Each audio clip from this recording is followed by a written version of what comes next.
they manipulate their currency, but now they're not doing so well, and we're worried that they're trying to manipulate super-nationalist feelings against the Vietnamese, against the Filipinos, against their neighbors, because that's what politicians do. When they can't make people happy at home, they try to get them mad at somebody else.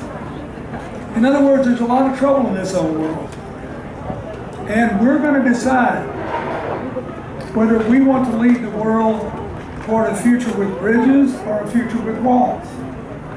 We're going to decide whether we're going to lead the world toward a future where we embrace our diversity or go inside and close the door and pursue the politics and the economics of division.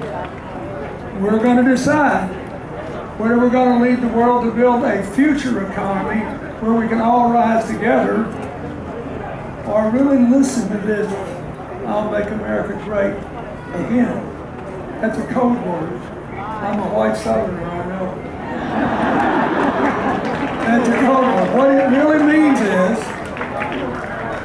really means is, I'll make America great the way it was 50 years ago, which means you, the Trump supporters and the working class, will be relatively better off, and you'll be higher on the social totem pole.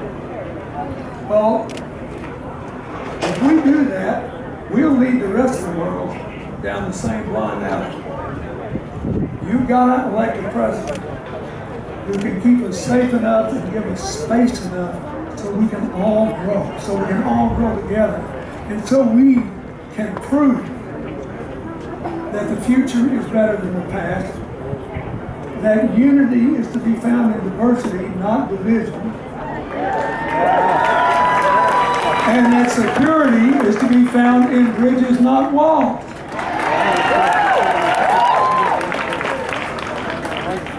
And California basically is a litmus test for all that. I mean, just look around here. Somebody here from everywhere. America is on the forefront of this for a number of reasons. First, we're outperforming other big economies. For all of our problems, we generated more jobs, 15 million in the last 5 years. For all of our problems, we got more than 90% of our people with health insurance for the first time in the history of America. For all of our problems, we've got 900,000 manufacturing jobs back to this country since the record. The automobile industry is saved and is having record years. Is there too much inequality? Yes. Is there too little upward mobility? You bet. Does college cost too much and is it debt unmanageable? Absolutely. In other words, we have challenges.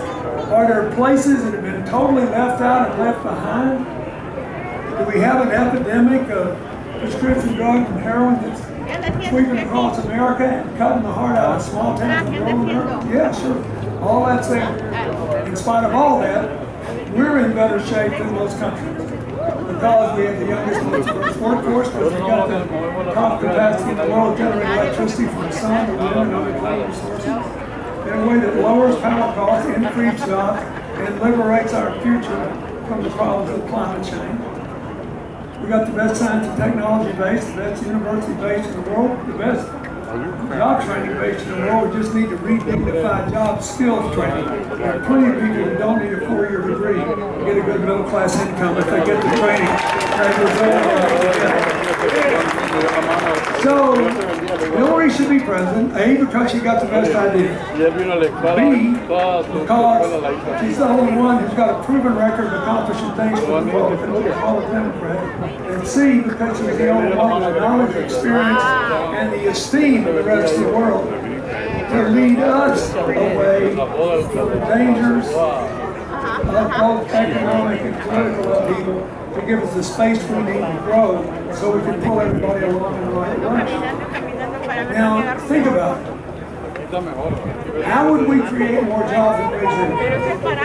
We need to invest more in serious infrastructure. Not just roads and bridges and ports and airports, but clean water pipes. Flint, Michigan is the only place in America where kids have elevated lead levels in their blood to get water on the old pipes. If you took them all up and put them down, we could give every kid in this country a healthy future and put a ton of people to work. I'll give you another example. Rural America is by and large being left out of a lot of the economic activity in urban America. We have to reconnect them. If everybody in America had access to rapid, affordable broadband, that would be easy.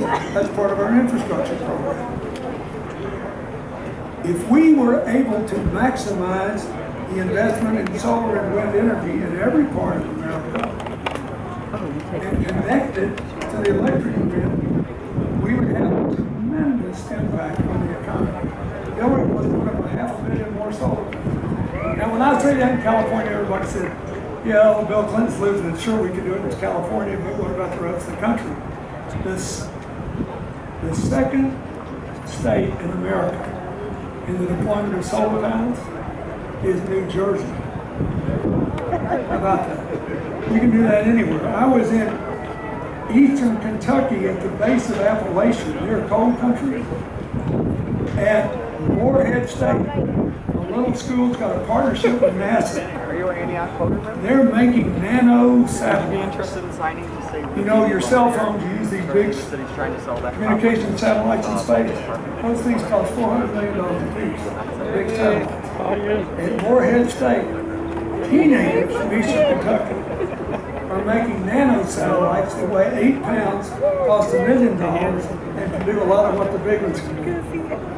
And so I was talking to one of these young undergraduates who was jamming all this computing power into a little box about 1.25 inches cube. And he was explaining to me, and I said, tell me about the box. He said, it's tungsten. It does real well in outer space.